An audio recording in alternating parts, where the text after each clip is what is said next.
Hello, welcome to Genuine Wrestleboys, a podcast of four friends made better friends through a love of professional wrestling. I'm Derek. My name is Matt.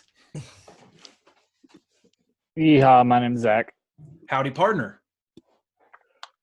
I'm Joe Laurinaitis. Oh, no. Oh, no. We didn't want you on the show. We have a different special guest that's more important than you, John.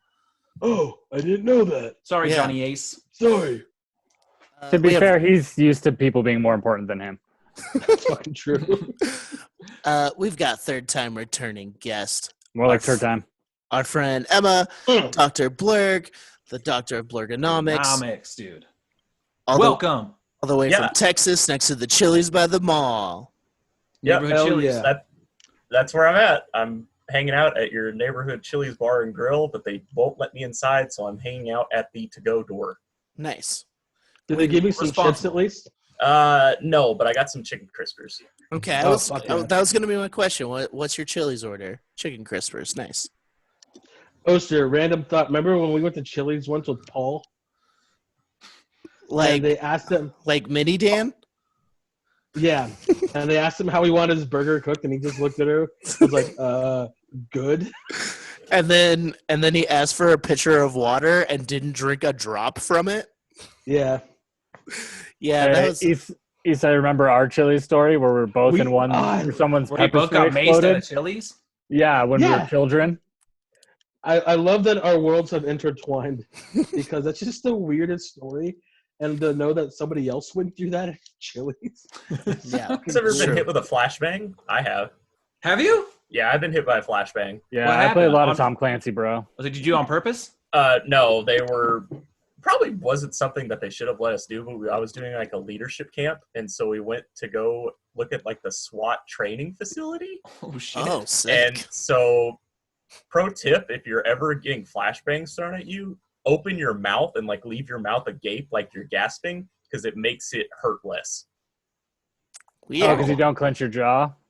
I think it's just a reverberation type thing. Oh. And so it's Interesting. not bouncing around in your head as much. And so if you open your mouth, it hurts less. But it All still right. hurts a lot. I'll remember that next time I have a reason for the SWAT team to come to my house. Oh, well, I was going to say, I hope it never comes into play, but I am such a huge fan of knowing little tips and tricks of situations that I can hopefully never pull out of my my cap. But Yeah, you would it's think, like when, you it's like did when this. JD the Marine did that to you, remember? yeah, dude, I do remember that. And you would think that this was something that happened, when I was like 18, 19. No, this happened when I was like 12. Oh, I hit with shit. a flashbang when I was like 12. Preteen getting flashbang, dude. That's crazy. Yeah, that's wild. You said that story. I was thinking about that the other day because I saw something about the Marine starring John Cena, Cool. and I don't remember that guy's name. JD. And I was just like, oh yeah, he was an actual Marine. Is that Stewie shirt? No, that's Josh Vanier. Oh, okay. Apparently, but he put me in a headlock and told me he could kill me if he moved his arm at all. And I was like, oh fuck, okay, don't. That's fun. That's how I want to interact with you. Yeah, that's real scary. Yeah, and then Isai and him showed me how to do fight stances. Hell yeah.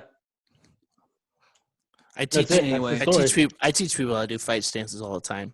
I just found out that you're a black belt. I am. I'm a black belt in Kempo Karate, the same one that Elvis Presley did. That's cool, though.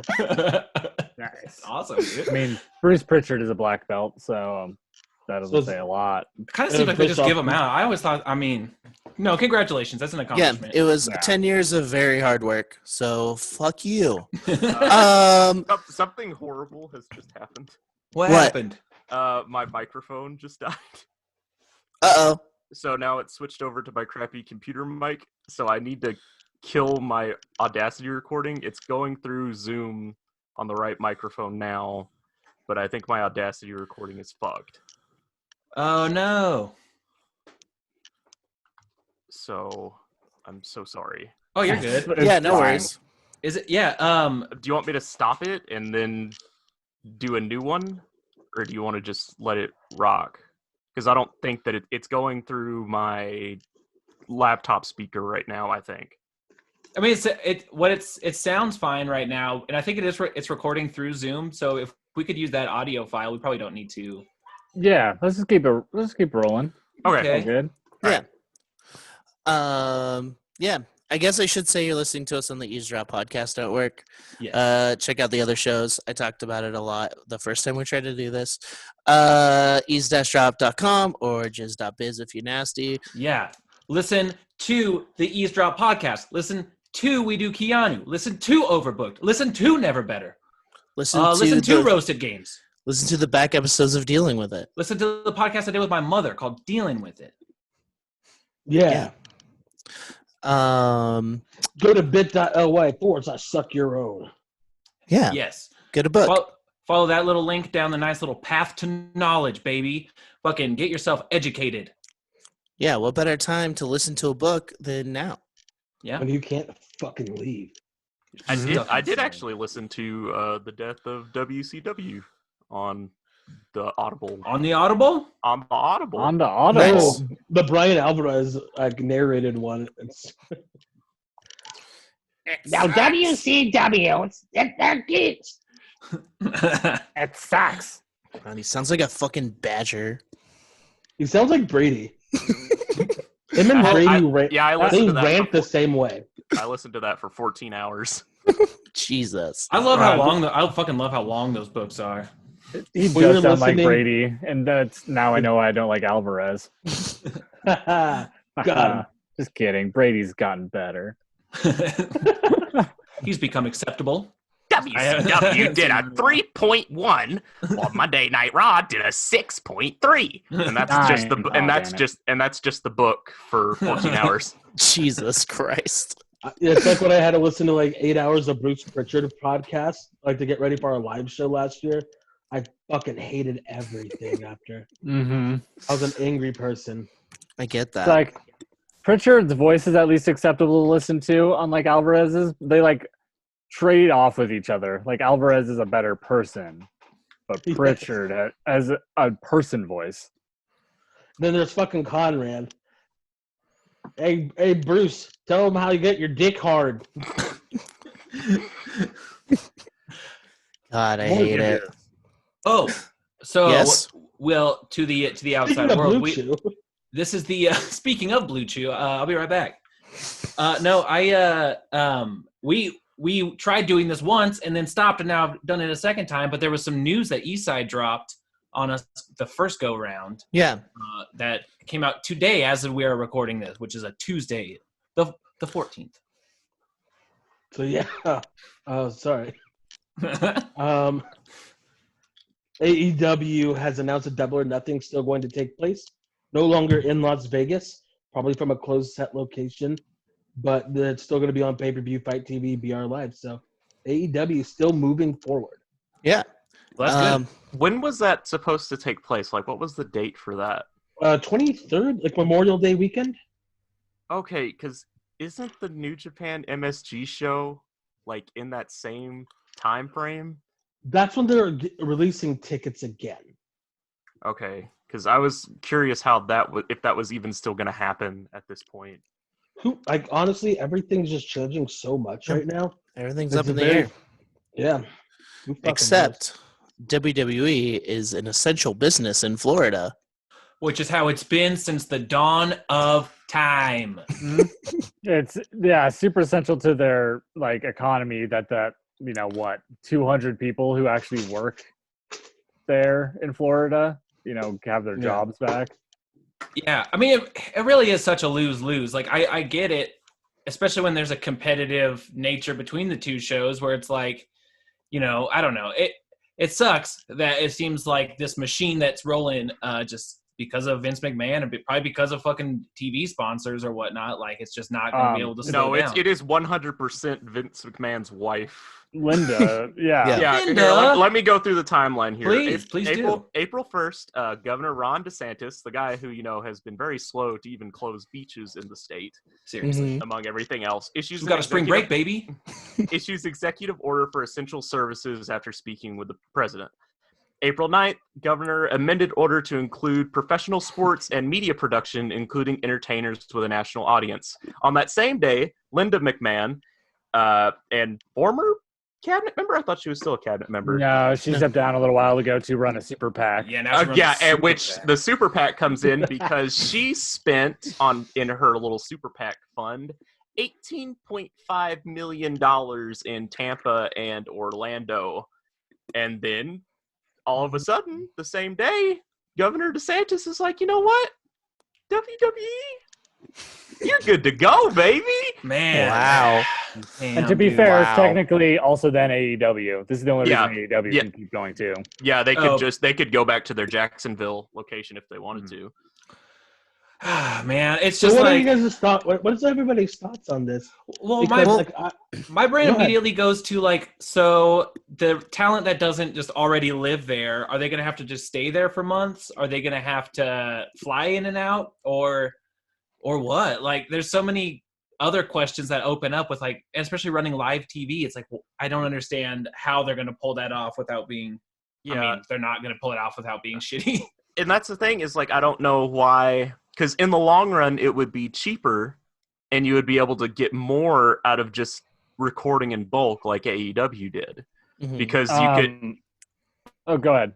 But I don't know. It like I get, but at the same time, what's the point of? There's no point in the live portion of it anymore. Exactly. The point is, and this is like, you start getting into like just the hurricane of speculation and shit. The Shane Helms rumor of and speculation. innuendo, is the idea that Fox and NBC Universal could flex their power against WWE if they don't deliver 49 weeks in the year of live entertainment, which is like part of the contracts. Oh yeah, that's true. And a lot of the speculation is saying like Fox helped like, lobby for this thing to happen. And so that would seem like they're not flexing power against WWE. And so if that's the case, that means it's Vince McMahon trying to get ahead of that, like totally hypothetical situation. Yeah, I feel like it's kind of like a little bit of influence from like Fox, but like Vince as a business person understand contracts, and billion-dollar corporations are shitty because they're going to be as ruthless as ever. Yeah. They don't care that it's a pandemic; they just want money. That's the thing. It's like, it's just so like transparently self-serving. It's Yeah. like, Yeah. and Yeah. I So- bet there are wrestlers out there. Like I'd imagine maybe like Seth Rollins would be like, bro, I'm showing up. I don't give a shit. I don't So give a shit what it both looks companies are on like if you don't want to go, if you're not comfortable, you don't go. Yeah, but that's, and like they say, like, your push is not in jeopardy, but it's like, of course it is. Everything is affected by whether you're there or not. Yeah, it's kind of like any other thing. It's like, well, you don't have to stay late, but if you don't, like Yeah. any sort of like to you, brother. it's like any sort of like retail like middle manager scamming. It's like, well, if you don't show up, then I mean, Easy. you don't get pushed, and then Yeah. I mean, if you're not on TV for If you want to care 2, about 3 yourself, months, if you want to care about yourself more than the company, that's fine. But now we know what side of the line you're on. Yeah, because Oh, I saw a report from PW Insider from Mike Johnson of Dirt Sheet fame, who said most wrestlers just want to go there and wrestle. Like they want to get their minds off of things too. They want to provide like entertainment for people, because a lot of them are kind of like that's how they're wired. Like that's what they are fucking jonesing for. and Yeah. like I get that, but it's still a thing where you're rubbing up against each other, and most Yeah, definitely exactly. getting your spit. And the thing is it's something that you can walk around with for what, like 14 days and not even realize that you have it yet. Right. And so that's the risk. It's the same thing with like when the NBA, with that Rudy Gobert guy, the second that he got it, it was like, well, how many people has he been in contact with in the last 14 days? And it was like, when you do the chain, the Pepe Sylvia fucking corkboard all the way out, like he could have infected, like 400, like not 400, but a good You never majority of know. everybody on the team, like every other team, just from transmission from one person to another team to another team to another team. Right. And that's the other thing that you run the risk of still kind of doing this stuff live, Right. Mhm. is that you don't know that next week Seth all of a sudden starts developing symptoms. and he's wrestled with 3 or 4 other people in the past like 2 weeks. And then who have those people wrestled with in the past 3 or 4 weeks? And it just goes from there on and on and on and on and on. Yeah. And Yeah. then you don't have any TV at all because literally all of your talent is fucking bedridden. Well, and it's that thing too. It's like I'm sure there's a mixing of wrestlers who want to show up and get, just keep working, keep chugging through it. And there's wrestlers who probably want to stay home with their families and everything. But honestly, that's where someone needs to step in and not give them the option of just like, it should be this thing of like, we're suspending what we can, what we have to until this, for the safety of the people, because left to the competitive nature of that job, I'm sure no one's going to want to stay home. But it should almost, from on high should come from this place of like, okay, well then you guys have to just stay home. I don't know. There needs to be someone stepping in. So I have a question that kind of like goes on with that. So WWE is obviously getting a big brunt of this, which, especially the decision to go live, they should. How do you feel about like when AEW did the big taping and then them announcing that they're going to be moving forward with Double or Nothing no matter what, and then their tapings ended in May, they're going to go back and tape again? Like, what do you like? Are you guys' thoughts on should you just shut down as a whole, or do you need to have these little spurts of things, or just open it up and let's fucking just see what happens? Like, what train of thought are you guys on? I don't think you can't shut it down completely. The way that they're the last live sports programming that exists anymore. There's nothing else except for South Korean baseball that started today. Oh, fuck. in empty stadiums. And so it's kind of one of these things where it's like the doing it in bulk is better in a way, just because you're limiting that travel, you're limiting those interactions with other people. Granted, you're kind of doing it all at one time, but it's better in the long run. I mean, it makes more sense. It makes more sense than going live, because there's nothing to be gained. There's not that element of, ooh, it's wrestling, anything could happen when you're in an empty, micromanaged, environment. There's zero reason to force them to do it week after week after week, because every time you walk out of those doors and then walk back in, that's where you don't know who you've been. Even if you've been as careful as you can be, there's still, you can't account for every factor out there, that you might pick something up. Yeah, and like, would AEW be doing this if WWE wasn't? I think probably. so. I think probably. they would, because they're all very much on that, like, people need some sort of entertainment to get them through this whole thing.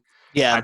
I think no matter what, both of these companies were going to keep doing stuff, since they are in kind of a position to be able to do it easier than an actual like sports league could, just because there's less interaction with people.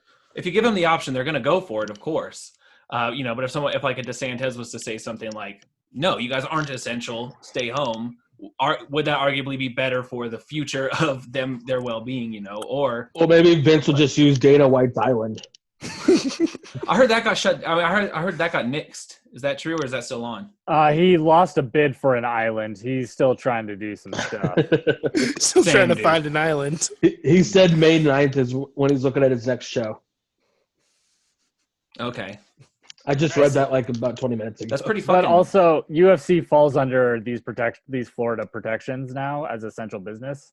Like if you read the language of the like edict, basically. So Vince just fucking opened shit up for everybody. Yeah, that's the thing, is that or even more so Linda again. Linda. Her just getting up out of that wheelchair. Trish Stratus brought her down. It's Trish's fault. I have another piece of news. News. News. Just the nudes, man. Vince McMahon, part of a large group that will advise President Trump on how to restart the economy. That's not including the other people that are in this thing. It's got Adam. Let me pull it up 1 second, because there's Adam Silver. I was hoping you were going to say Adam Levine. No, not Adam Levine. It's freaking Adam Silver, Mark Cuban, Jerry Jones of my beloved Dallas Cowboys. Mark Cuban of my beloved Dallas Mavericks. Let's see. Dirk Nowitzki was so sick. Rob Manfred, Hell yeah. Roger Goodell, Gary Bettman, good old Robert Kraft, Dana White as well. Fuck Roger Goodell and fuck Dana White. I love UFC and the NFL. Fuck them. Is Gary Busey in it too? He doesn't know any sports. That's like that's yes, the he saddest. does. What is it? He was the Rocket. Yeah. Rookie of the Year, Chet Steadman. What? Yeah. I like the finger steaks. What's the oh fuck, I brain farted when I started thinking about Gary Busey. Never mind. Sorry. Why Vince McMahon has a bankrupt company and gets a lot of his money from Saudi Arabia. It's not that much considerably. His money's from Fox and NBC Universal. And They are losing a good amount on live show revenue right now, but it's still not anything close. I mean, he is this weird fucking evil genius. So you know what? Maybe he can boost our economy. What I was gonna say, I don't think he's necessarily evil. He's just like a crazy person. Dude, all those guys are gonna be Putting fucking. Vince McMahon and Jerry Jones in the same room is the worst fucking thing I've ever Dude, I was gonna heard. say it's the worst, most boring, shitty version of the Expendables, where they're all gonna walk in acting like they got the fucking key, that the world rests on their shoulders. It's just gonna be a bunch of sad fucking state of affairs. Just Robert rich Kraft people. is gonna go in and kiss everybody on the lips. It's gonna be weird. He's gonna disappear for a while in a jet. And like all these Stop guys in are a bunch Florida. of egomaniacs, right? It's so Are they stupid. gonna come to a decision or help anything, or are they just gonna fucking yell at each other the whole time? Mark Cuban has Mark Cuban and Adam Silver are like the least Yeah. insane people in that group. God, the fact Adam Silver's going to be losing his fucking mind in that room. Oh, He yeah. is actually a pretty reasonable person. I was gonna say he seems fairly reasonable, especially like over like Stern in the NBA. For all my NBA heads out there, they'll get that. Mhm. And Mark Cuban, like he has some pretty like left-leaning stuff and calls out Trump's bullshit all the time. I mean, he's like Is that the Shark Tank guy? yeah, Yes. and owner of the Dallas Mavericks. Oh, okay. He's like if you could be he's a billionaire libertarian basically. yeah. So Rob Manfred is going to be in there just like, wow, people as incompetent as me.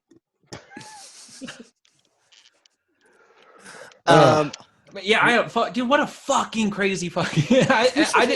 I'm trying to let it sink in of just like, how wrestling ties into it all too, but I don't know. $1 billion corporations, man. Yeah. Yeah.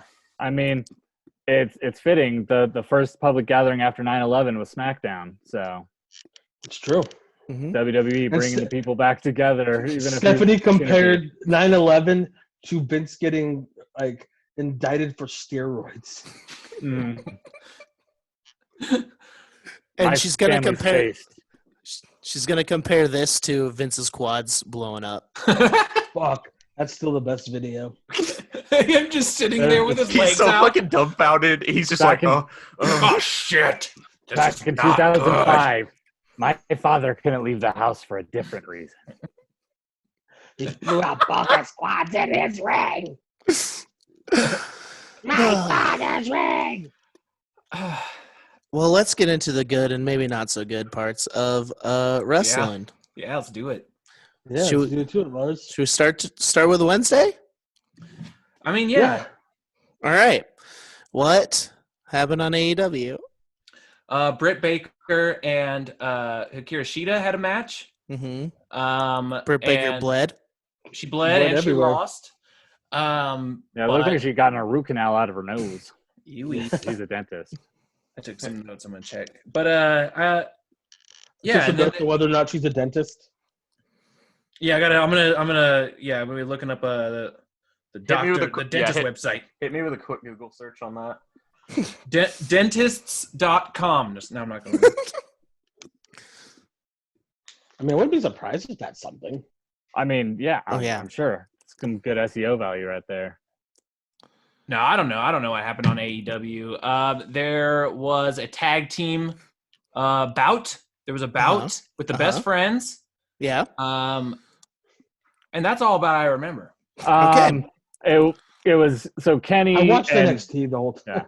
Kenny and Michael Nakazawa were talking about how they're best friends and how that should be their new tag team name, and then they had a match over getting to keep the best friends tag team name. Who gets to be the best friend? Did I mention that when I went to that that was back when it was a New Japan show, the New Japan CEO show at the fighting game tournament? I definitely saw Michael Nakazawa's dick. His dick fell out. Damn. That seems right. It seems like it has to happen often. How slippery his whole deal is. The whole deal. Well, he had on like 3 different thongs, and then he had oiled up, and I know that after he took off one of the thongs, like his dick just fell out. It just flopped right on out there. To be fair, Daniel Bryan's did recently too. So yeah, saw a gif of his testes. Good for him. I mean, you know what? You're out there. You're putting it all on the line. You don't necessarily have the opportunity. I'm surprised the it doesn't happen more. The luxury to always be like, where are my nuts? Are they in my pants? It doesn't happen more, you know? Mm-hmm. Just because of like what some people wear. I mean, exactly. That's the surprising. I mean, Edge educated the world on it once on the ENC pod. You know, that's why you wear the thong underneath. Yep. Oh, did his bits fall out? Unless your gear explodes like Zack Ryder and Rapid Delivery Rory Fox. Yeah. They were. I just realized that this is my mic one. They were talking about AJ's pants exploding. Oh yeah. Edge was talking about it. BRB. Verb. Oh no. Whoa. Zach had to bust out the Mavs jersey got to some support gear. me. Got my Dirk Nowitzki jersey. Dirk was so good. Dirk kicked ass. This is special for the video version of the podcast, but this is a knockoff jersey from the Philippines, and Sick. it says Mauritius on it instead of Mavericks. Nice. Oh yeah. I went to a Mavericks basketball camp one time when I was like 12. It was pretty cool. Seems like it'd be a good time. Seems like it'd be a decent time. Did you just like meet like bench warmers? No, I can't remember who John I met. Heater and David Spade? It was actually like John Lovitz. people that were all, like starters. I just can't remember who it was. What year was it? It was when I was in 5th or 6th grade. So that means it was in 2005 to 2006. Okay, so that would have been too late for Nash. Yeah. I don't know. These are the wonderful questions that people have tuned into our our wonderful. That would have been their NBA Finals loss against the Miami Heat, which is still a bullshit conspiracy. Oh, that's the one with when Shaq was on their team. Yeah. And the refs. Fuck the Mavericks. Talk about refs fucking a team. Lakers versus Sacramento Kings, but let's. Sacramento Kings got fucked. Oh yeah. Shit! Like Jason Terry. Yeah, this is a good Stackhouse. Keith Van Horn. No, Larry Bird. Terry and Stackhouse were there. I remember. Hell yeah! Oh, hell yeah! That's a good team. Scottie Pippen. No tipping, Scottie Pippen. Bill Lambier's Combat Basketball. Lawrence Bird. Hello. Welcome to Genuine Basketball Boys, a podcast about four friends became better friends through a love of professional basketball. I miss basketball. I miss sports. Basketball rocks. I'm like Matt, though. I only know the big boys from the 90s. Karl Malone. Hell yeah. John what else Stockton. On AEW? Muggsy Bogues. Muggsy Bogues showed up. Yeah, dude. No, on AEW, Jericho did commentary for the majority of the evening, and he's a hilarious. That's hilarious presence, guys. We're very good together. Yeah, Schiavone. Yeah, I don't know. The NXT was for sure the focal point of Wednesday night. It was basically the Takeover Tampa show. Oh, they said the word hentai on AEW. Which is why I tune in. That rocks, honestly. Yeah, I can't believe they're not afraid. That. Did Chuck say it? Week. No, it was either Jericho or Schiavone naming one of Nakazawa and Kenny's like tag team moves. Sick. Included the word hentai. Rad. I will say Jericho was a cool perspective since he was there the whole time because Yeah. he's not an announcer and nor does he do like the regular announcers tropes. Yeah. And so it was just like he was trying to do it, like when he couldn't remember educated feet, and then he's like, "Oh, it's educated feet. That's what it is." Yeah, when him and Tony Schiavone do seem to have just wonderful chemistry together. They've known each other for forever. Yeah, I and wonder I how many like Grey Gooses deep Jericho was. 7. Yeah.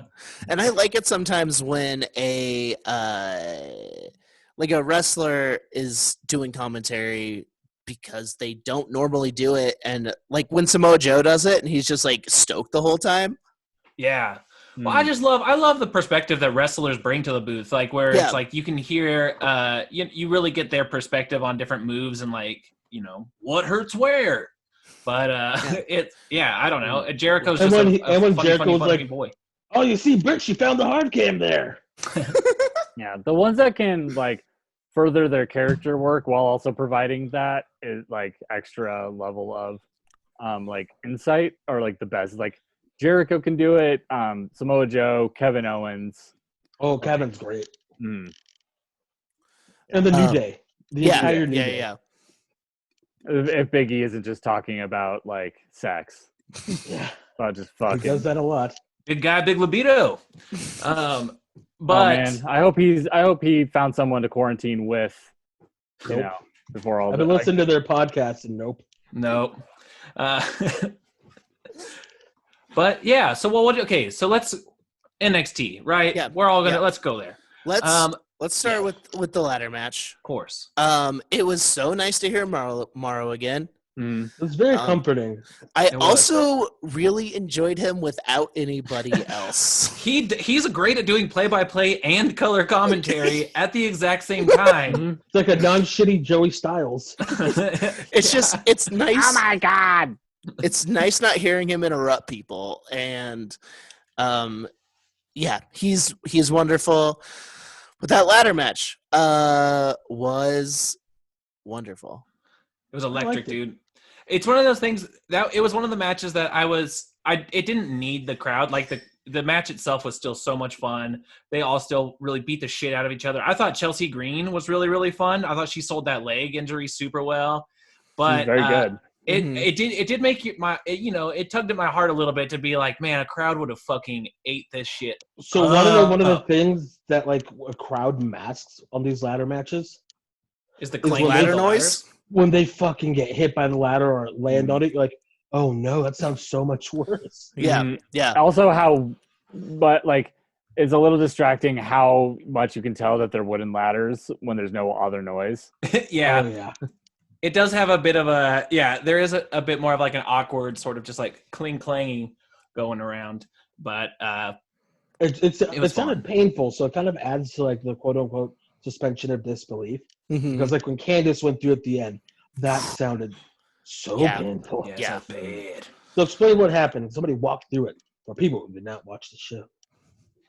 I mean, I don't remember the whole play-by-play of the entire You're the match. encyclopedia. Yeah, I actually watched it today.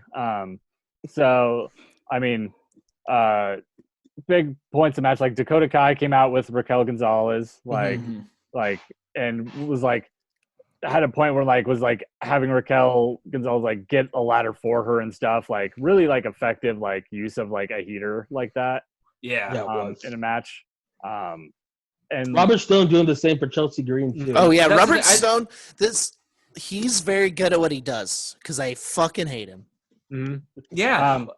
Anya had never seen him at all before, and she was watching with me, and immediately hated him, and immediately she had flashbacks to the Ellsworth Money in the Bank. Of course. Match with the spot where Robert Stone was going up, helping Chelsea Green up to the top. So it was a little different. He wasn't just going up to get the briefcase. Yeah, right. It's that's the big thing that I noticed too. It's he's not going to just get it and hand it to her. He's getting her up there. So it's it hit a little different. And it's pretty fun to see how invested Robert Stone is a fun character as far as he's so desperate for Chelsea Green to be huge. The star. It's his career is riding on it, and so it makes it extra entertaining. And at first I detested his tight suits, but now I think they're fun. I want to see you in one of his suits. Yeah, I would love to get one. Nice. Chelsea Green is the AEW to Robert Stone's Tony Khan. Because it's 100% he's being Tony Khan.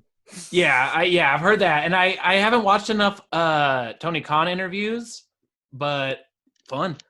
So he's been like dressing like that since like before AEW was a thing, but you can tell they honed in on a couple things like real big, especially the glasses, the glass and the shoes. Yep. Yeah, like Tony Khan like frequently has those boat shoes with like no-show socks going on with the suit. So they made some alterations to be like. It's just like Oklahoma, the character Oklahoma. Yeah. Oh, I watched the pinata on a pole match for no reason the other day. I was just I wanted to be angry. I think. Did you ever do that? Oh my god! All the time. I do that all the time. Specifically, the last few weeks, I'm looking for them. Give me mad. Let me feel something. So what else happened in the match? It was a lot of Io and Candice like taking each other out of the match for like long periods of time. There's like there are a lot of spots where it's like all the baby faces would take out the heels, and then the heels would take out the baby faces, and then usually the heels would turn on each other. Is how it'd go. Let's see. And Candice got fucked through a ladder. Yeah. Dude, she took a bump. It looked gnarly. Actually, Tegan, was it Tegan that went out through the one on the outside? Yeah. That one was, That one was the real fucked one. Wild. Yeah. A lot of Tegan Knox doing Lady Kane shit, which was fun. A lot of choke slams. Oh yeah, like when like Dakota was in there with her, and like she turns around and there's fucking Lady Kane behind her. That was sick. That was cool. Mia took out Raquel Gonzalez at some point through a table, and which was also sick. It was sick and perfectly executed, which was nice to see in these kind of matches where people get fucked a lot. Yeah, and especially when there's not a crowd cheering to take up some of that space. Like, I feel like they have to put on – you have to work extra hard to make sure things, like, look and feel a certain way when you're just going just specifically for television. I loved this match, and I thought they did such a good job and stuff, but, like, I'm fine with, like – there's actually going to be another ladder match on SmackDown.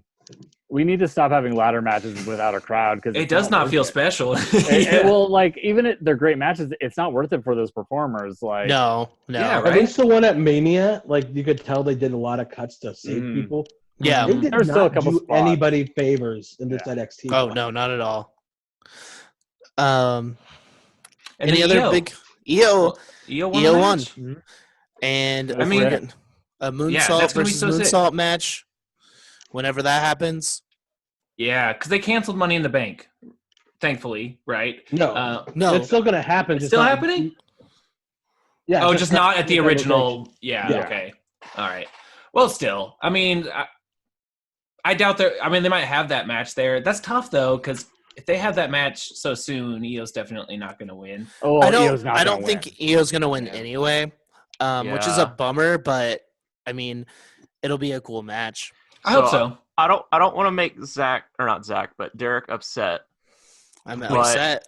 Do it. Bushiroad's money going into Stardom has given them a lot more to fuck around with, and there's obviously been rumors that Stardom's been trying to bring Kyrie and Io back. Mm-hmm. While I don't think that Kyrie would really necessarily come back, we always have to remember that Io is engaged to Evil. Yeah. Oh, that's right.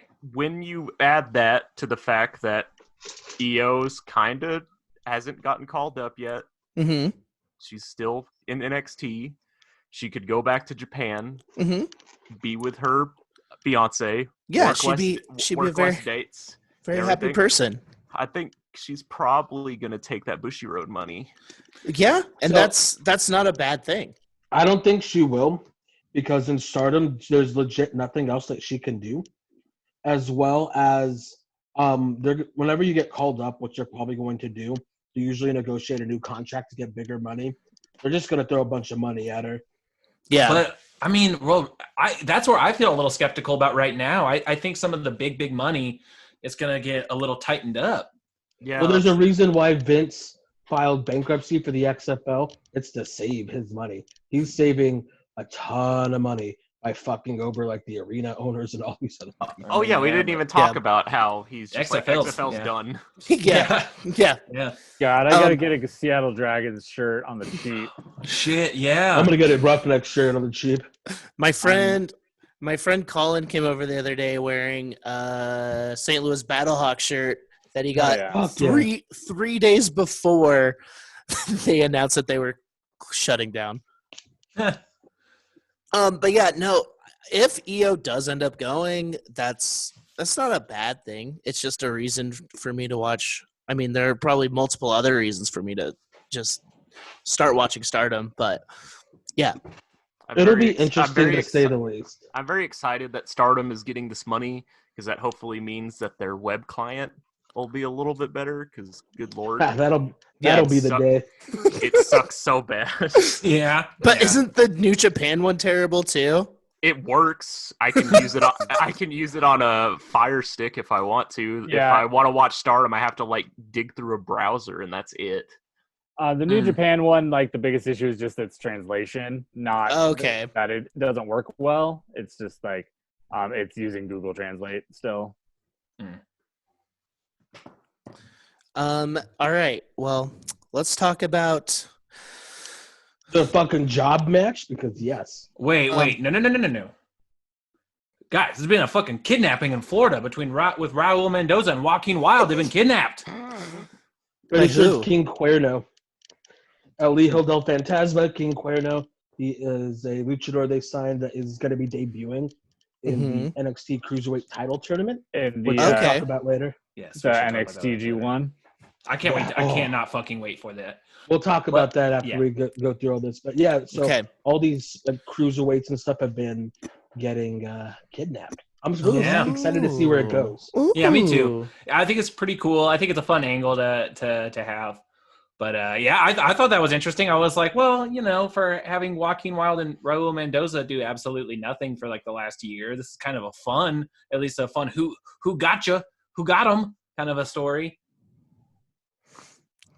Yeah.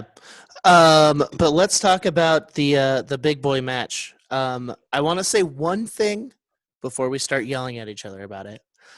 I think this is an endurance test to your fandom of professional wrestling. You're talking, of course, about Everlast versus. You're talking about Everlast versus Indus of course, right? Oh yeah. Never mind. Let's do that first.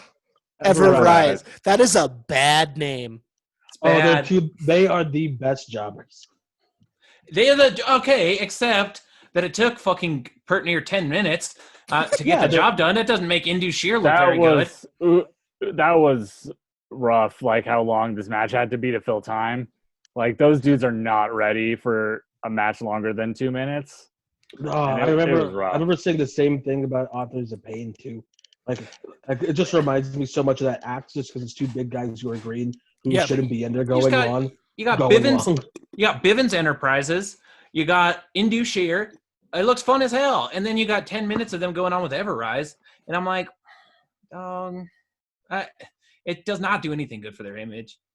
Anything. It does good for fucking Everlast or Everlong or whatever the fuck. Yep. Everlong. I only want to call them the wrong name. I just they're just the best jobbers because they bump really hard. They're fun. They look Canadian as hell. They did their fucking best,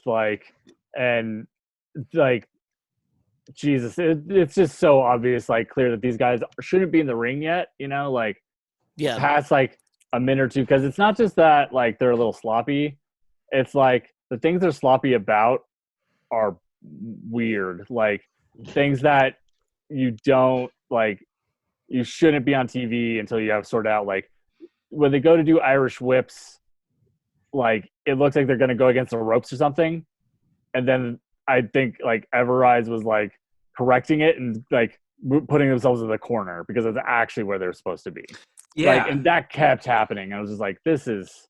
Oh, and when you got no crowd there, oi. Yeah, and the bigger dude came at one point. The first time he got tagged in, he came in and did one slam and then tagged back out. Yep, a good slam.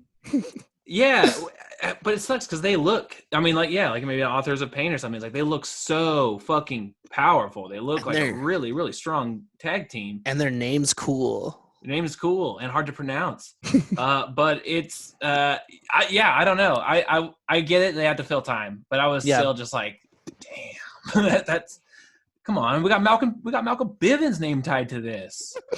I thought that he needed to be more like they should have been featuring him more because he is TV ready. Like, Oh, he's And been so, TV like, ready. like he's been TV ready for a long time. So like they should have just featured him more in this match.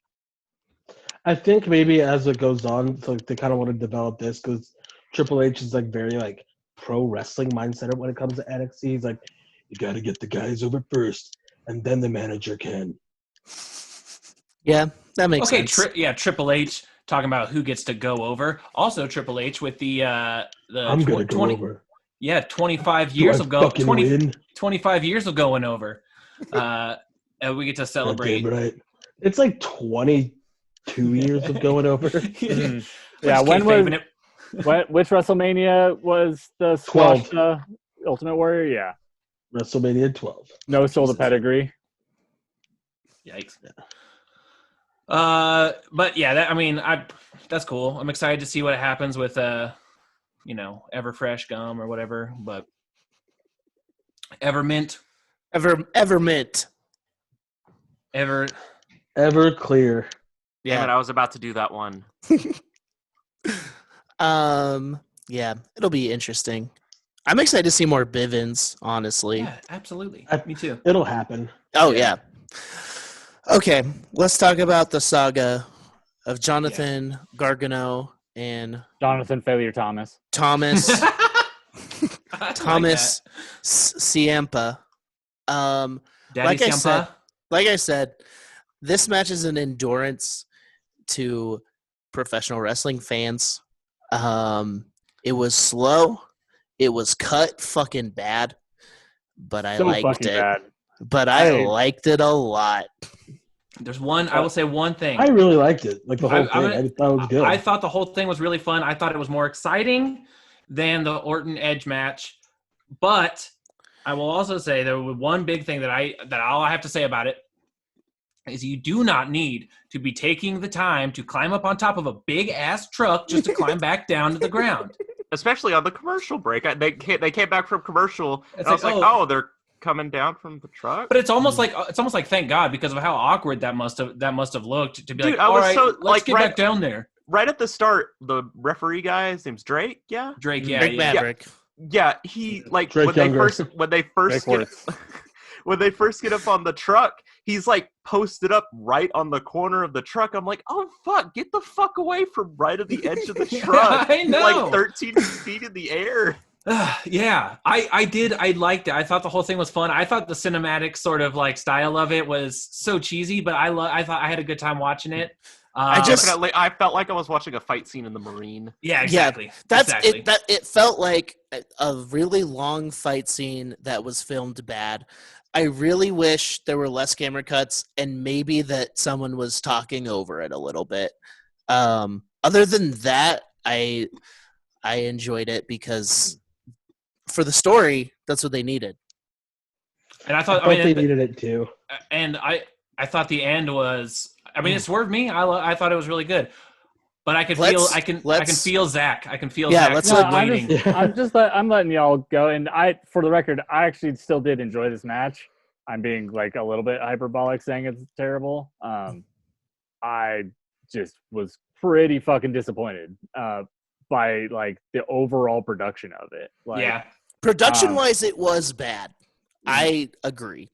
And the thing is, like, everything that I dislike about it is only a step away from me liking it. And I think they're all like, I think that basically this whole like production needed an outside, I think, viewpoint, editing the ideas and editing the overall thing. Yeah, I can see that. The camera cuts were fucking abysmal. Like, I don't know if Kevin Dunn produced this, but I'm guessing like it felt like like those Kevin Dunn SmackDown like fucking sanity entrances and Oh shit. Jesus! Yeah. Oh my god, it kind of makes you a little motion sick.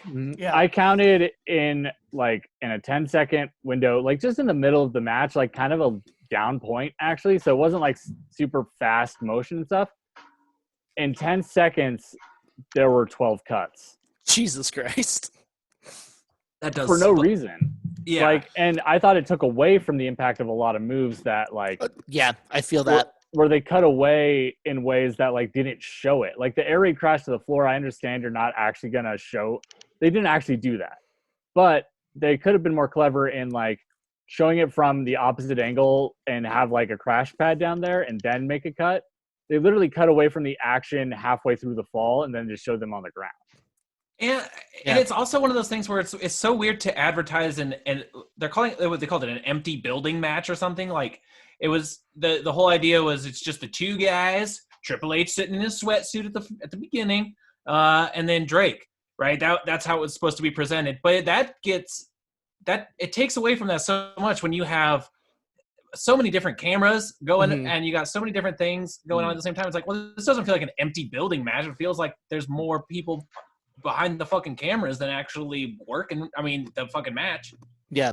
What I did enjoy was when Triple H like walks out. Yeah. And he's like, okay, when this door closes, you can start. And there was not a bell. I thought that was because a year ago there would have been a bell in a things filmed like this. There and it literally would have was been- one in the Edge and Orton match. Yeah, there was. yeah. So like that kind of like I love all of that stuff. It's just like, man, for some reason it just felt like not the blow off. Like the idea of this match to me felt like the blow off this feud deserves, and all of that. I just would rather one just actually get to see these guys wrestle more. Yeah. And that might be partially because having just watched the Edge and Orton match within the last couple of weeks, like having experiences, which I actually preferred the production on that, making it feel like it was an actual like people there documenting this thing happening where like the cameraman would have to run and catch up and stuff. Totally. There were literally like continuity errors in the filming of this where it's like where they would change angles and there weren't, you should be seeing the cameraman. You were just like seeing through the point of view of, but now they're not there anymore because it's a new take and they like don't want to show the camera people. Yeah. Like, so there's just weird stuff like that. And then like 15 minutes into the match, suddenly they went to a crane shot that hadn't been used at all. It's like, wait, who the fuck is running that? Like, and I can suspend my disbelief in all of that, but just with how like visceral this feud is, it just didn't feel quite right to me, Like I feel that. Yeah, I feel that. And like, also the empty building thing, I don't know, it just felt like, I think it's a cool concept. I would have rather, if Candice is going to be involved, which is a whole different like thing, why not fucking have it at the house that the three of them shared? Or something like that. Like, I would love a living room brawl. if you're gonna like even have it set up like have a fucking ring in the backyard or something, and have like it set up in that house just if you're gonna make it personal like that, Yeah. Let them destroy a house. This felt like it was walking the line of a wrestling match and a movie fight scene to me. It's like they wanted to do like a boneyard type thing, Right. but also be like, but we're pro wrestling, so Yeah. it has to be pro wrestling, but like cinematic. And just do one or the other. Yeah, you can't. It doesn't work if you mix it. And I think it can. I just don't think. I just hope. Landed. I hope this isn't genuinely the final beat or whatever. I think they have to. I hope they reprise it at least once for some sort of angle in front of a crowd again in just a straight up wrestling match, because it didn't feel satisfying at the end. The stuff with Candice I did think was incredibly satisfying as it wrapped around.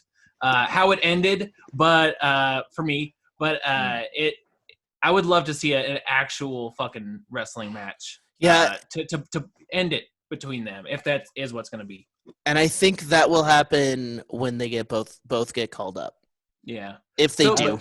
Zach, you weren't feeling the Candice spot in that match? No, I wasn't. At all. I think the reveal that she gave him a cup is I saw some people say that this match was NXT jumping the shark, and I don't agree with that, but I do agree that that moment has all the potential to be where if NXT suddenly wasn't good anymore,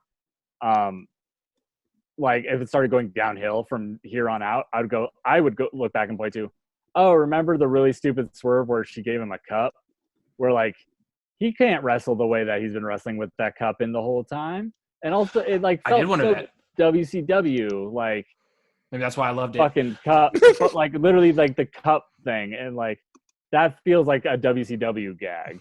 They should have gave him a steel plate for his belly instead. That would have been way fucking better. Yeah. I think they kind of did something like this because, Candice, getting a fresh coat of paint's going to be nice.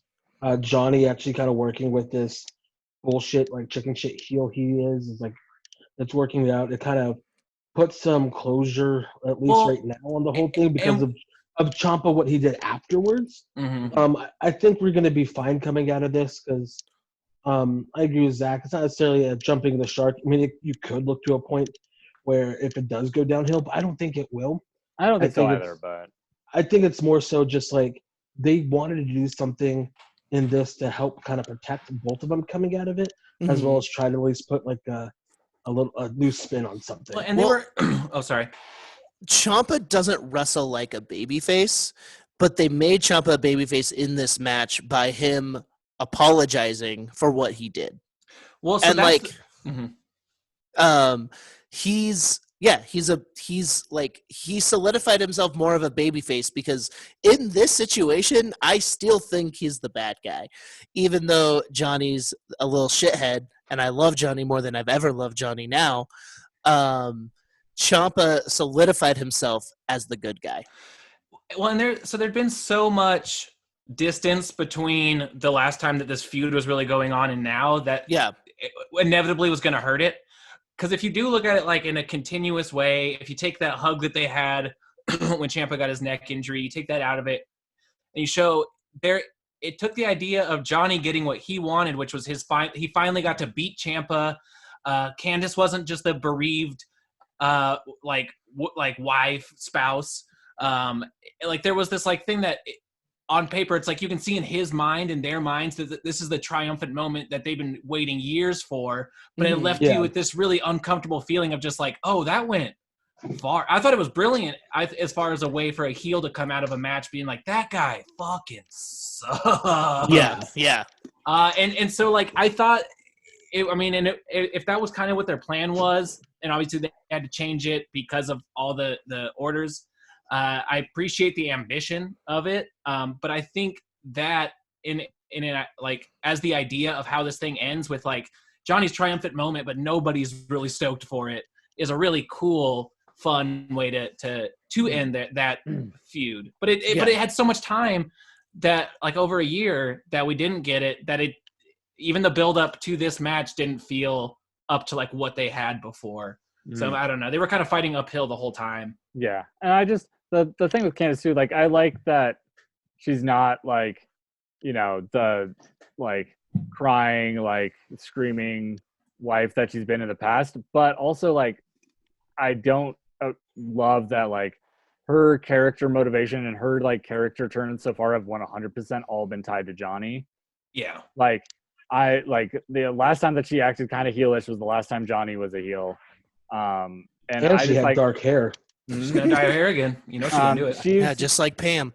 Yeah, she's fucking mean. Pam. She's good enough to she is worthy of her own shit. For sure. 100%. And I only hope that one day that will happen, and I think they have to be separated for that to happen because wrestling is stupid. I think having this be a heel turn for Candice and then having that go its separate ways is a pretty fun way to kickstart something really cool for Candice. Or have Johnny reverse it and do be similarly involved in her storylines.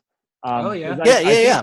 I think it would be fine if it went both ways. Like if she was like if he was also backing her up and stuff, and like Yeah, it concerned does for seem her, but it does seem like her focused on him and not the other way around. Yeah, that makes a lot of sense. Mm-hmm. Also, quick question for the end of this match. Whenever Johnny and Candice are driving off, there's Oh, that other car. the Killer Cross There- car. Killer Killer and Cross Scarlet and Bordeaux. Charlotte Bordeaux. Okay, I was like, is there somebody in that car? Yeah, Because like I watched it a couple hours ago, and I was just like, there's somebody in that just car. a but I weird, don't know who it is. just a weird Yeah. Easter egg of a They've couple been- making out in a parking lot. They've been teasing Killer Cross for months, a month, a About while. February, January. Yeah.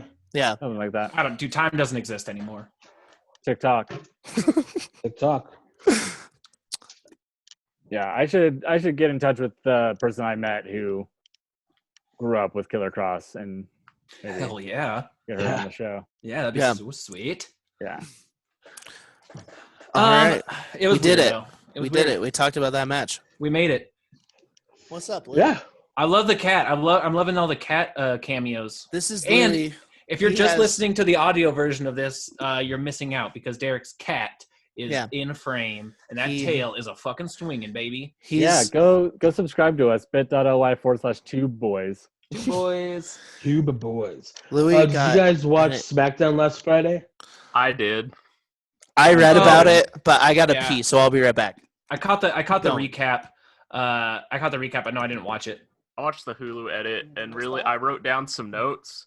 Elias still sucks.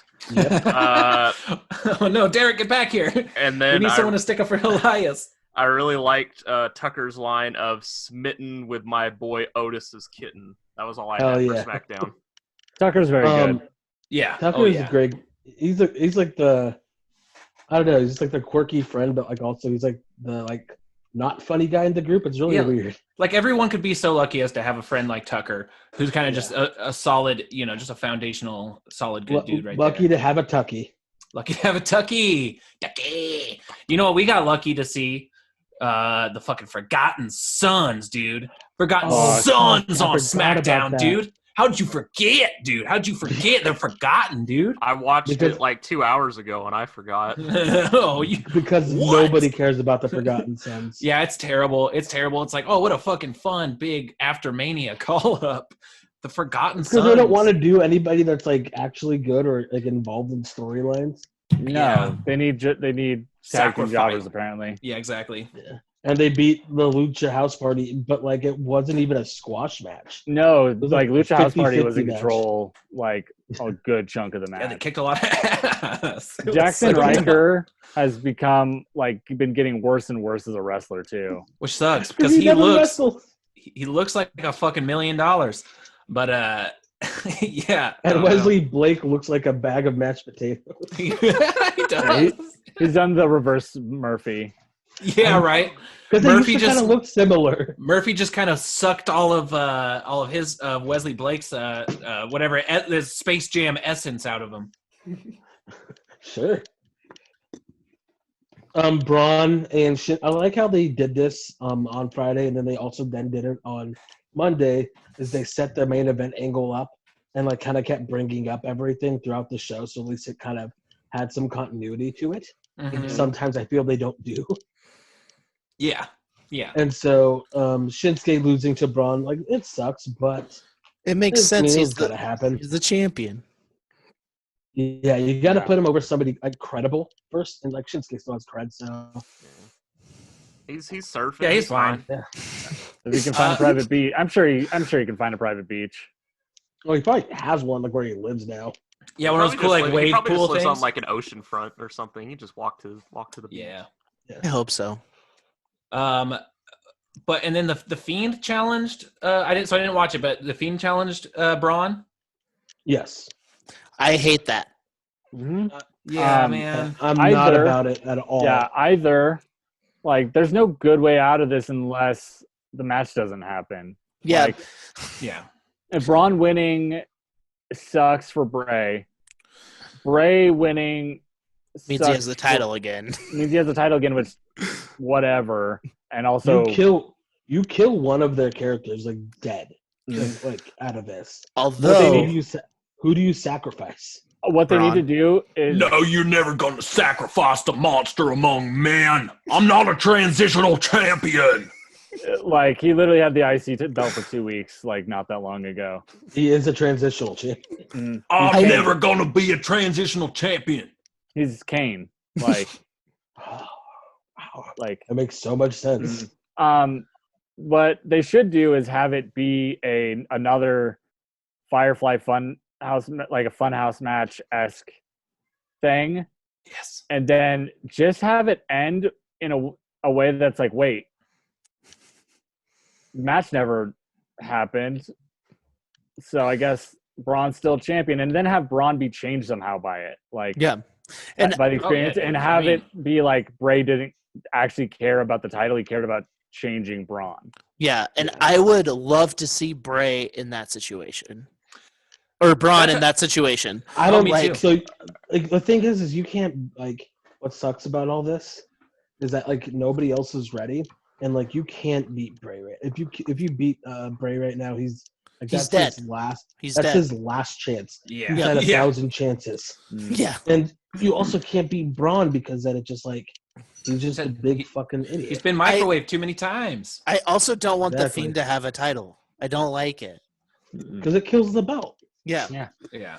I They would love pushed to him see him have a run with fucking mid card belt at some point, like, and see what he would do with that. Like, do some wacky shit with a mid card belt, like the U.S. title event, like someday down the road, but not the main belt. Do you know what I would love? I would love if, and I know that he's been tangentially a part of another little gimmick right now, but if we got a returning Mustafa Ali just fucking trying to David and Goliath his way up there, and then we just fucking throw the strap on Mustafa, baby. New era. New yeah, era. Okay, so We need a pandemic champion that's not Braun. Pandemic champion. Drew's a really good one, but I was really up there, if you will, and I was Nice, texting bro. Noah the other day. Praying to the Um, Lord Jesus Christ. Hell yeah. Easter And Bunny I was Day. talking about this giant idea I have for Mustafa Bray feud because Yes. like Bray Wyatt is like the ultimate like darkness there, and Mustafa's thing is like he's like be the light. No, And, he's a like, hacker. it would He's end going to up- hack into it. yeah, and they it would better end drop up it. being like a Yeah. like Mustafa is just like so pure with his intentions and being the light that Bray can't hurt him even in a Firefly Funhouse match. And then finally, like you get so cinematic that like the fucking like little light circle shit he has on his hand like fucking takes down Bray, and like there it is. Hadouken! Just the worst version of a Mortal Kombat movie. Oh, I would Because- love. I like fucking it. die for And that, then- dude. Like Mustafa's a good dude. He's a good wrestler. He's a great like figure person for like media for WWE. He like hits every single thing, Mhm. and And it he's a could be hacker. like he's a fucking hacker. Honestly, I think we're due for a new sort of stretch where that belt doesn't get held on for years at a time. I think it would be nice to start. You know, you have a champion. Give him a few pay-per-views, build up a fun feud, just pass it around for a little while, just get Yeah. it back in circulation. We need another Ginger, but cool. Yeah. So just Ginger wearing some sunglasses. Fucking What if Ginger. Ginger comes back from injury and that's just like his new gimmick? He's just wearing sunglasses. Just That'd be sunglasses? sick. Like he's the same character but just with shades. That would rock. Dude, and then when he has the inevitable 3MB feud with Drew, he's gonna win because he's wearing shades. Hell yeah, because Nice, he's dude. cool as a cube. Yeah, because the future's so bright, you got to wear shades, baby. Good old right. Cuke. He's gonna puke. He's gonna puke. That was the best part of the Brawl for All thing. I'm But- excited to watch it. We could talk about it, but I have yet to see it. Did you guys cover all of SmackDown while I was pissing? Oh, No. yeah. Yeah, I really the only thing you missed is I said Elias sucks. Aw. True. Yeah, he does. Yeah, and the Forgotten Sons are there. I don't know if you were back for that. Ooh. Oh, who's that? Unto others. One thing I do want to mention is I texted Matt about this, and I'm still mad about it. Actually, I texted all you guys about it. Johnny Gargano is the ultimate heel because of what he Pod? named his dog. Podme? Yeah, Podway? Podme. I'm at a Podme. point where, like, I love Johnny Gargano. He's one of the greatest wrestlers of all time. Outside of the ring, I He think sucks. he's a fucking dork, and Baron Corbin is cooler than he is. You know Fuck. that Johnny Gargano has a wall of Funko Pops. Like that. Oh, that's- 100%. Derek, I mean, you might not be wrong. I mean, fucking Baron's into cool cars. And Shrunken Skulls? He's into skulls, dude, which I do Yeah. actually think is fucking really badass. Shrunken heads. He's Yeah. showing off his shrunken head that he owns. on Like, his Fuck, channel. he- dude, I would rather hang out with Baron Corbin than Johnny Gargano. He has a Minions tattoo, and he's cooler than Johnny wouldn't. Gargano. Does he really have a Minions tattoo? Hell Yeah, yeah, he he does. totally Yeah, does. okay, Oster, we hang out with Gabe, who had a bumper sticker on his car that said, "My other car is a Millennium Falcon." Well, yeah, Gabe's a fucking dweeb, but Gabe's not. Okay, He's our dweeb. Gabe And is so, Gabe is my Johnny Gargano, and Aaron Yeah, is so- my Candice LeRae, and I love them very much. Okay, never mind. I take it back. if- You're cool. if You're you're- cooling down. No, if you're now you got buds me with all them- fired up. then it would be like, "Oh, okay, I get this here." Yeah, I bet I would get along with him. I would just get too stressed out and have to leave because it's like I don't want to hear one more fact about Disneyland, Johnny. It's fine. I He's don't probably care. really upset that he can't go to Disney World like every Oh, other weekend now. The- Probably why they I all mean, it fucking was turned heel Candace on that him. was the one that got him into it. And He hadn't even gone there before her. and I know your rankings of the Marvel movies. You don't gotta tell me again, Johnny. It's fine. Yes, I do. We All are right. NXT. Monday Night Raw. I like the one that happened Hold on. yesterday. Why don't you want to Yeah. talk to me? Because I'm done. I'm over it. You're one of the greatest wrestlers of all time. I did not Thank watch you. yesterday's Raw. I did not. It was I good. was playing Animal Crossing while I watched it, but yeah, it was Sick, alright. sick. I read about it. um, I really like the team of said Ricochet. Oh, yeah. What do they have a real name? Not yet. Okay, because I've seen so many fake names that I'm like, these are all bad. Oh yeah. Okay. And somehow they'll still come up with a worse one. Oh yeah, they will. It's Rico true. Drake. But they had a really who fun do they- match who do they match against, up against? Viking Raiders. And it was Speaking really of cool. Names. Yeah. Yeah, so it was them versus War Machine, and it was really cool because, like, they gave them a lot, and then, of course, they just fucking bumped around for those big boys. Oh, I'm sure. That sounds sick. They're doing fucking Andrade, Austin Theory, and Angel Garza are now, like, together. Los They're doing the Ingobernables Day most. Raw. Hell yeah, dude. I think Austin Theory's such a good addition to that. I feel like having a agree. young up and coming talent, a real Randy Orton in evolution, if you will. Yeah. But, like, they're all that age. Yeah. Yes. So, Who like, who did he replace? I forgot. Andrade, because Andrade was out. Yeah. Oh, okay. So it now was- he's just part of this. Okay. Yeah, That's yeah. sick. I liked how at first it was like a new LWO type thing, and now it's just that with Austin Theory. Well, it's like Zelina's hand. well, I mean, faction. he was. Like I will she's say he she's was a calling all part the of the shots. original Los Ingobernables. So Oh, in really? Mexico, so- Oh, Yeah. okay, that rocks. Okay, sick. He was there before, like, and like Naito or anybody. So like, Yeah. that it's him Okay. and Roosh. Okay, that rocks. Okay, I fuck with it now. And Roosh is doing an Ingobernables faction in Ring of Honor. right now. Yeah, So So Well, that's many cool. I'm glad, Ringos. I'm glad he's back. I'm glad that wasn't his, what was injured on Andrade? His like ribs? ribs. What was it? Yeah. Ribs. Well, I'm glad he's back. I really like that team. And so yeah, it was fun. Also, Kira Tozawa was on Raw against fucking. Didn't he fight? Yeah, he fought. Who the fuck was it? Theory that he fought? Yeah.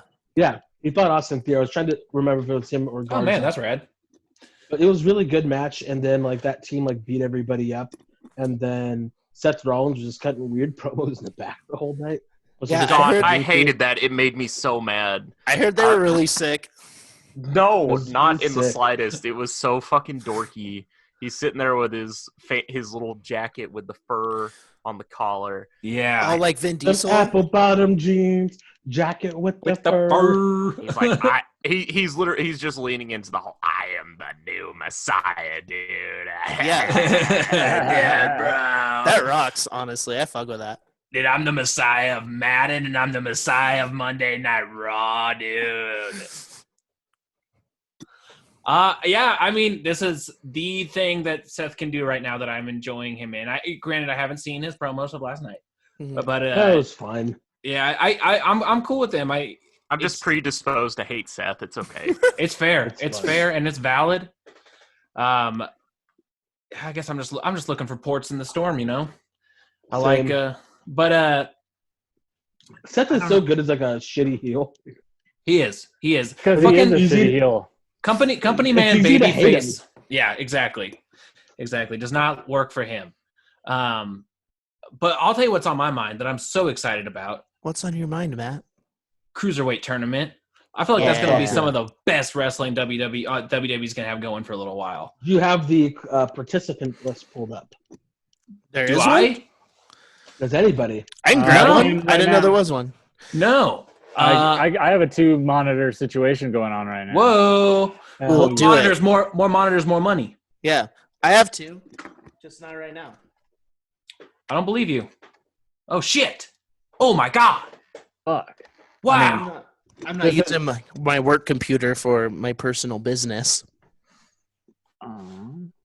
Okay, here we go. It's loading. What? Oh, what? What? All right, so it's it's a round robin, just Okay. like the G1. Sick. Group A is Kushida, Drake Maverick, Tony Nese, and Jake Atlas. Awesome. Hell yeah. Also, did you guys see the promo that Drake Maverick cut on Instagram? No, It what was do you really say? good. Just about how, like, since the day he's pretty much been in there, he's been trying to get on TV and trying to be a wrestler, and now he has the opportunity, and pretty much said he's no longer the Piss GM pants of guy? 205. He's no longer it's just- Captain PP Pants. Yeah, it's just, I don't know, it's just really cool. You forget how good of a character he really is. I'm excited to rocks. see. I'm excited to see that side of him. Rockstar Spud he did some amazing stuff as Rockstar Spud. I believe it. Rockstar Spud in EC3 was fantastic. in that The match that they had in TNA. England was so Haven't good. heard that name in a while. EC3, baby. Well, he's also in this tournament. 205. Just his leg. I mean, Buddy Murphy. I mean, you Yeah, I stack the know. two of them next to each other. Maybe you could. I don't know. Yeah. So Group B is Isaiah Swerve Scott, Akira Tozawa, Jack Gallagher. They still call him Gentleman Jack Gallagher, even though Yeah. he's like his new thing. He doesn't have. Yeah. Yeah, I have tattoos, dude. Yeah. The character from like Snatch, Yeah. Jack Gallagher, and then the debuting El Hijo del Fantasma. Ooh. Hell, that B block is so good. I still can't All of them believe. are really good. I can't believe that Cody's tattoo and Gallagher's tattoo were revealed on the same day. Wait, does Oh, Gallagher yeah. have a shitty neck tattoo now? No, he Yep. has a Oh. shitty chest tattoo. Oh no. But compared to it's at least well done. Okay. Like- Yeah, and it's in a decent place. It was in a better place than weirdly in a weird spot on your neck. Yeah. It's just very like American classic sailboat, like big, I big old see. sailboat. Like I mean, props to Cody. Sure, seems like a great guy. You get something tattooed on your neck that has an American flag. I'm immediately putting you in the white supremacist category, and then you're going to prove yourself otherwise. You fight out of that hole. It's a hole you dig yourself in by getting an American flag, something tattooed on your neck. True. Yeah. True. It's like anytime I Looks see like a it'd be Punisher, on a it's like gun shirt. anytime I see a Punisher logo on any vehicle when I drive Yep. around Wow. town. Yep, exactly. It's the Punisher. It's the Punisher Yeah. bumper sticker of tattoos. I agree. But I can't Is wait for that. I can't wait for some good cruiserweight wrestling. Yeah, they're I'm- only- I- Is there I only love an a good A and tournament. B? An A and a B? it's block? round robin G1 style. So it's gonna be so Okay. many matches. Okay, sick. yeah, so Uh, everyone faces everyone. Yeah, it's gonna be so Who do you nice. think's going to come out of it? I think it has to be Kushida. I hope so. That'd be cool. I don't know anything about the Phantasma. El Hijo del Fantasma. Well, you've definitely seen him wrestle as King Cuerno. King Cuerno. Oh, okay. Well, that's sweet. He started up with WWE, NXT, and like his first like day of practice, he like blew out his knee. Ugh. It's definitely a lingering injury. Yeah, probably. Well, yeah, that's crazy. That's crazy. I don't know. I think Kushida has to win because I like if you think about like where they go from there is like it's the eventual matchup between the interim champion and then the former champion. So they'll get the undisputed. So it'd be Jordan Devlin versus like a babyface Kushida. So I think it has to be a babyface. Yeah. Yeah. All right. And also Devlin is really fucking good, and I think just to get people to care, it would be good to get somebody like Kushida that people actually like. Yeah. That's honestly a very dope tattoo. Oh, wow. Oh, yeah. I mean, he kind of looks super badass. Yeah, he looks sick. Especially with the one on his arm that matches it. Look He at his needs nipple. another one Yeah. on his left arm. I like how I mean, that's definitely a conversation you have with the tattoo artist where it's like, we're going around the nipple. We are not going on the nipple. All right. Figure out how to stop doing this. but- Yeah, I think you can stop sharing the screen or something. Well, I mean, I'm sure that yes, there's a way. I'm sure. No, we're just gonna keep Jake Gallagher on the screen for the rest of the video. Yeah. Fine with me. We're flying by the seat of our pants here, folks. The secret sixth guest. Anything else wrestling related y'all want to talk about? They announced 3 matches for next week's Monday Night Raw for the Money in the Bank qualifiers. We also didn't talk about the women qualifiers either, but we'll get to that as well. So one of the matches is MVP versus fucking Apollo Crews. So it looks like they're kind of trying to do something with Apollo, which is cool. Which is Good, awesome. Good. I hope they pair them together. I think that could be a really cool pair. Yeah. Yeah. We're also getting Austin Theory versus Aleister Black. Ooh. Hell yeah. Hell yeah. And then Rey Mysterio versus Murphy. Ooh. Oh, nice. That's going to be so sweet. Yeah, and so that's going to be cool. And then on Monday, we had Ruby Riott and Asuka, who actually had a really killer opening match. And Asuka won, so she's in the Money in the Bank. Sick.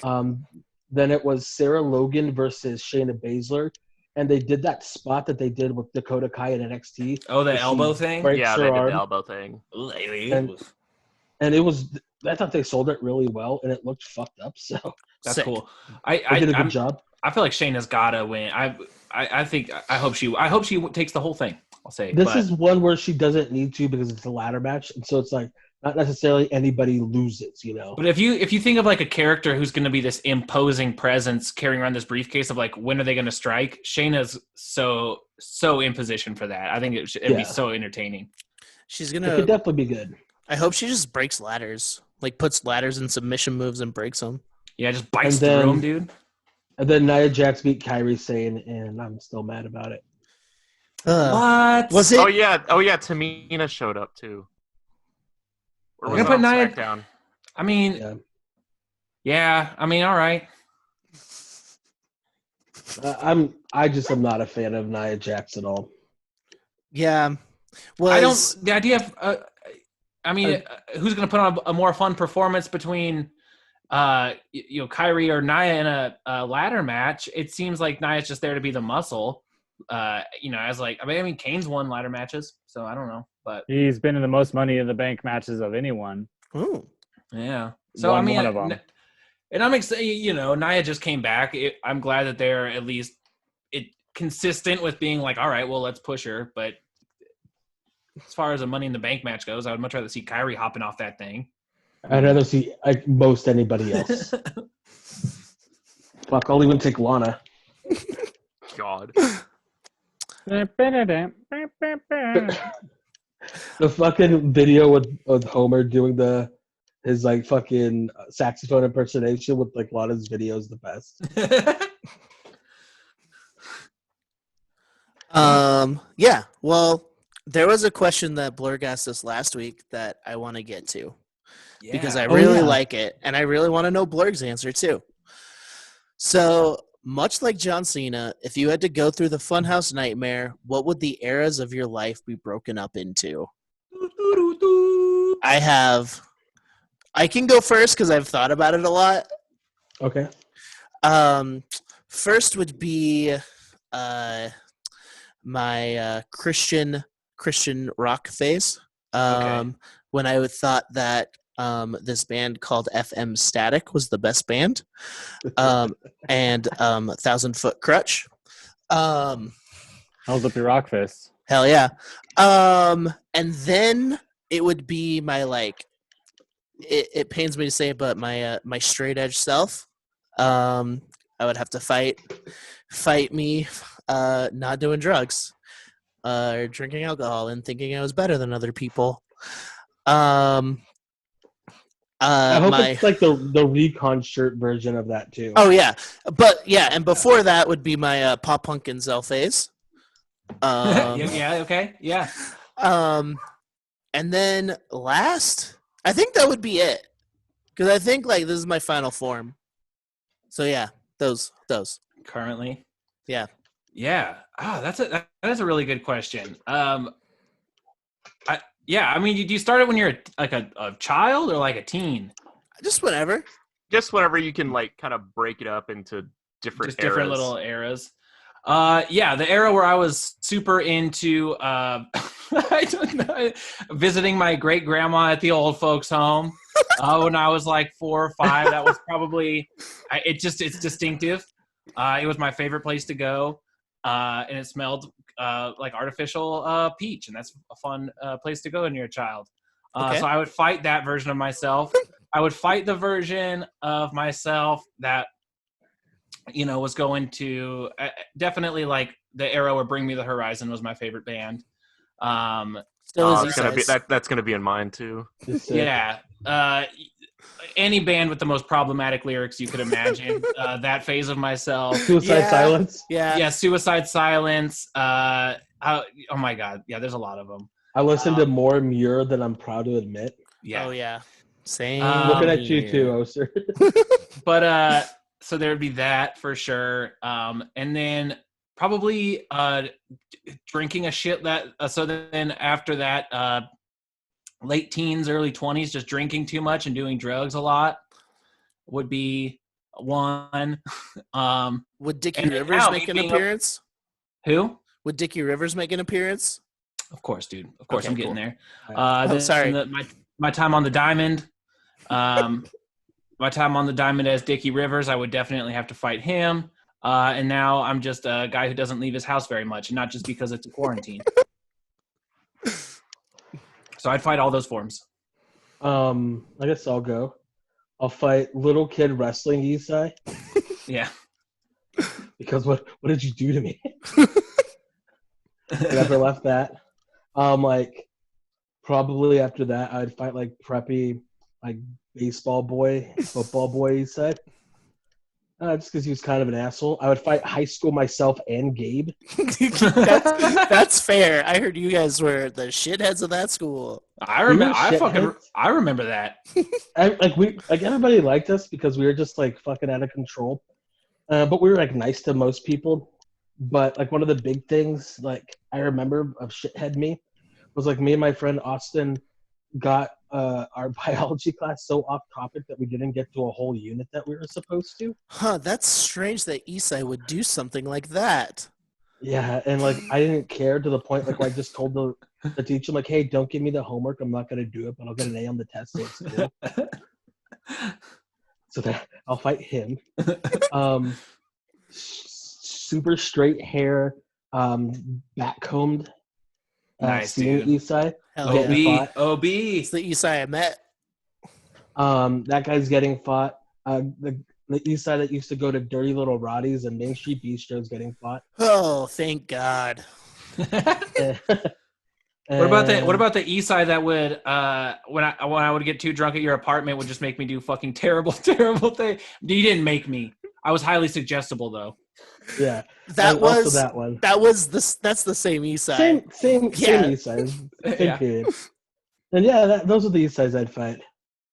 Because after that, I mellowed out a lot because then like I got super sick, and then like Yeah. that that really changed me as a person. Which Yeah, is it did. That'll do it, man. Imagine that. Almost Yeah. dying. Almost dying. Near-death Gonna experience. change you. Crazy what it will do. Yeah. Yeah. Yeah, so like from there, like I mean, obviously there's growing steps, but nobody would want to fight. Yeah. Yeah. So I've Except got. maybe the east side that used to smoke spice every now. I don't think you want to fight that. Any version of that. No, but- that east side's that's I'm sorry, that unhinged. east side's gonna win, and then we're stuck with him. Mm. Exactly. You're right. I've got like Christian school kid in general, Zach. For the first 13 years, like not first 13, but first 18 years of my life, it's just church kid. Mhm. Would it be like a fight like where there's like a big group of bad guys and you have to like kind of go through like this is 5-year-old Zach, 7-year-old Zach, and like Yeah, fight you one by one? Over the top elimination.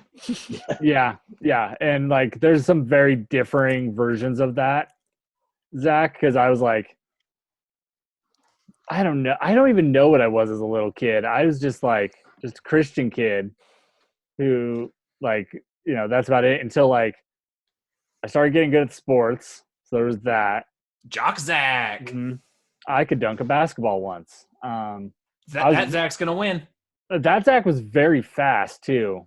I had my school's record in the 100 meters Shit. and an 11.88 100-meter dash. And I I'm thought it scared was of because that, like Zach. just because like how tall you were, you had long legs, but you don't.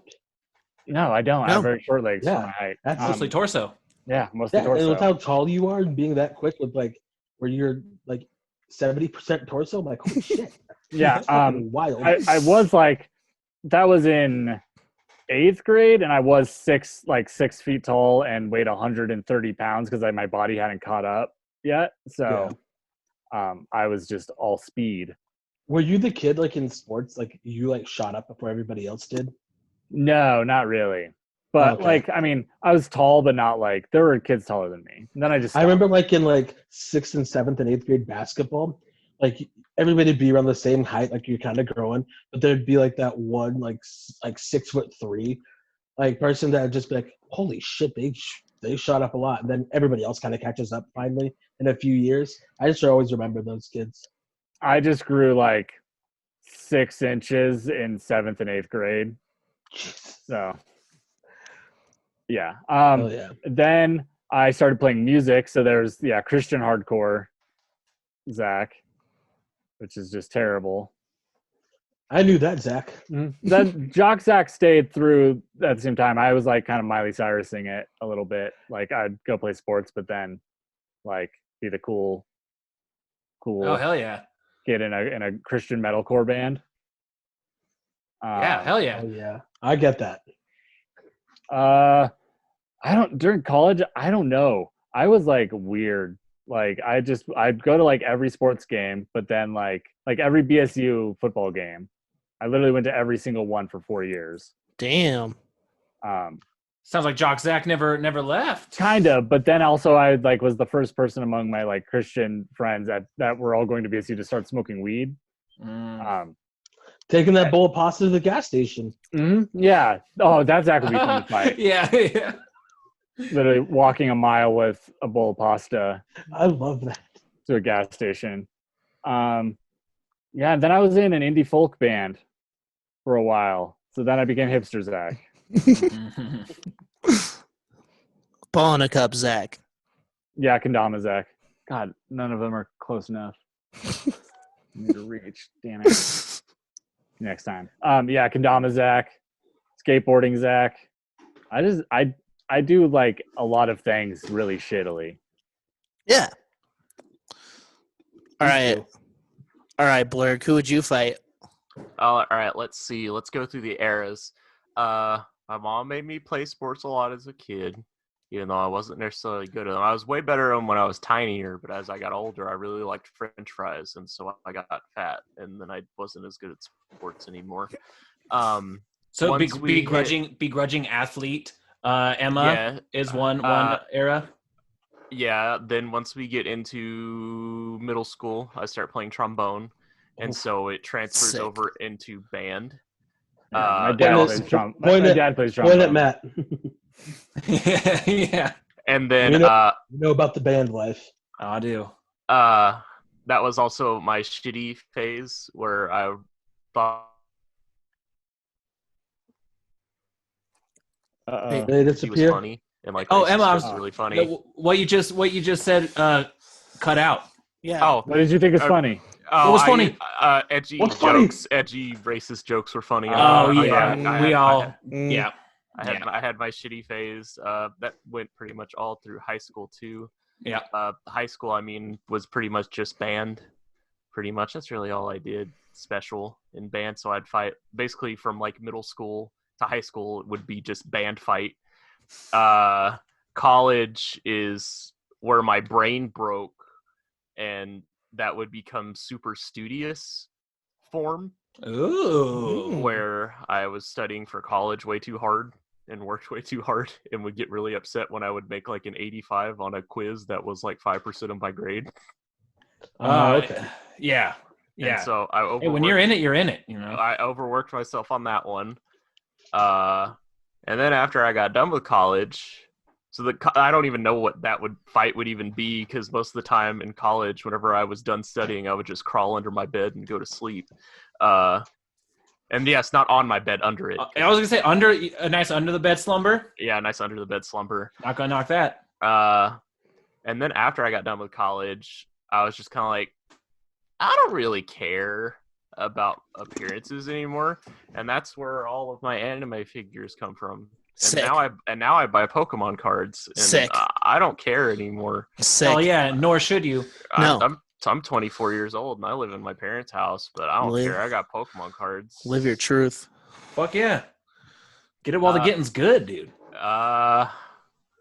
Other than that, I can't really think of any other phases. I mean, in the middle school to like early high school phase, there was definitely the screamo phase. I was definitely into the screamo stuff. Yeah. Sick. Yeah. Then towards the end of high school was definitely my folk phase. Oh yeah, that reminds me too. Yeah, there definitely would have been a sensitive. There's a gap for me between that hardcore shitty guy like stuff and then being way into partying. There was definitely like a very soft indie phase that would have to make a fight as well. Yeah. I forgot about college phase. Just writer Zach, where I was like, Literature, Zach. I was very, very literary and so obnoxious. So we'd all have to. Yeah. I think for myself at least, and I think I might have to imagine most people like at my most like edgy, quote unquote, edgy, shitty teen years. That's gonna be my most formidable opponent. Yeah. Because I feel like I would say some mean shit to almost 30-year-old me. Yeah, I'd say some really transphobic shit to myself, and then Yeah. I would feel bad. Oh yeah, Yeah. Christian me would call 30-year-old me a fag. Straight edge me might kill me. Oh shit! At Like, my you at my betrayed the code. at my highest form of straight edge. Like one day I woke up and realized, oh, everything I am now as a teenager I would hate, but I like myself more than I did then. Yeah, you know what? Same here. You know what? It's a big thing. It's a big thing. Personal growth isn't always pretty. Yeah. You know, And but also, we I become think, happier with who we are. especially in hindsight, like there's definitely points in certain me's that I would fight that like I feel like ended up being like decent. Yeah. But, like for the most part, like if I could take like all the good stuff out of there, which I think that's what growth is like. Yeah. I still love sports. Yeah. But like I'm not an asshole. I like Yeah. to party, but it's like I'm not like fucking going to Bro Down Fest with Novotny anymore. You're just drinking Four Locos in your living room. Yeah, I'm being a lot. I'm out of Four Locos, but no, it's just like there's certain things. Like I wish I had like old scene me's like fucking super crazy passion for like any music that was happening live. Fuck, dude, I feel you I feel you on that. Like every show that like I see now, I'm like, oh, I would like to go see that band. I probably won't go. Yeah. Then I just be like, oh, there's a show at the venue tonight. I'm there. Yeah, I definitely miss like middle school, early high school me's willingness to draw. all the time because I Yeah. used to draw like a lot. It was never good. I was just drawing like shitty comics, making fun of my teachers. Yeah. But Sick. but now it's just like I can't do it anymore. I don't have the talent.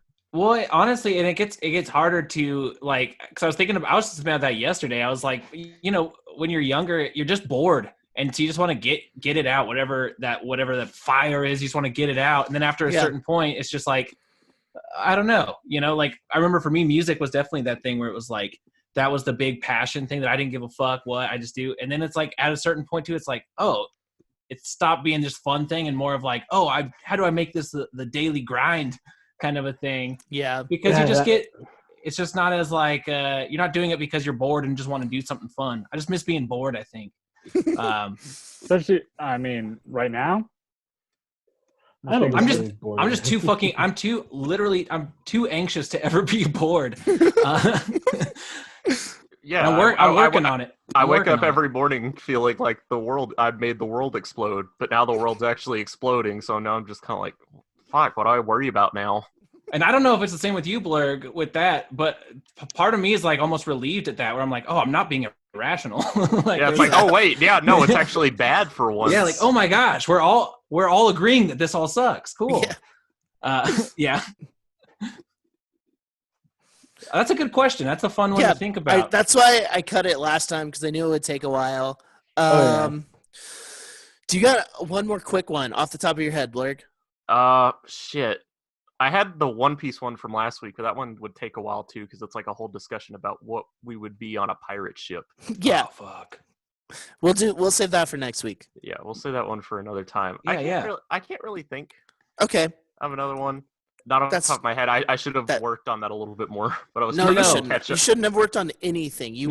Honestly, it's been really awesome that you joined us on this week, and hopefully more weeks, and hopefully your webcam works. Yeah, I'll work on that a little bit more. But yeah, I have the mic set up and everything. So now that I have this all set up, I just hadn't been back because my mom didn't have her job, so I didn't have my podcast studio anymore. Which I say podcast studio, but it was literally just a boardroom in an office with a shitty little Samson mic. That's all it was. That's all it needs to be. Yeah. Well, yeah. Let's cut it there. Thank you all for listening. Happy Rusev Happy Day. Rusev Day, of course. Okay. Of course. Can I put a call out for something? Absolutely. Yeah. Sorry. Call out culture. Yeah, let's do it. So, as you guys may or may not know, I do work at an animal shelter. Yes. And so, working at the animal shelter is very hard right now because we can't have anybody come in. Yeah. And so it's basically us just kind of sitting there all day. It's very lonely and it's very boring.